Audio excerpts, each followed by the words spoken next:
सामाजिक चिंताधारा रे एक सुस्थ समाज गठन दिगरे सारला महाभारत लोक गाथा अनुसार जहाँ प्रचारित प्रथम श्रृंगारे जेबे हेब रजवती छुई न जगाई पंच दिन पंच राति शपथ दिन जेबे हेब शुद्ध अंग स्त्री पुरुष जे होइबक संग विधाता सर्जना कला द्वादश मासकु द्वादश बेले श्रृंगार करिब स्त्री को एमंता धारणा थिले न तुटिब काया अज्रामीर शरीर होइब निर्भया।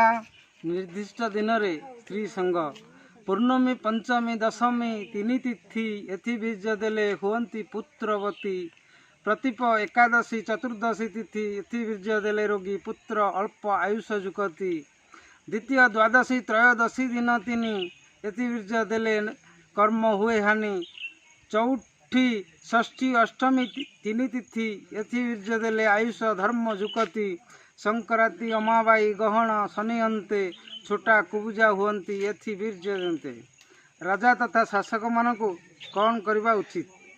बेल काल जानी धन प्रजा को जे देबू अंधारी विजे न करी विश्वास न जीवू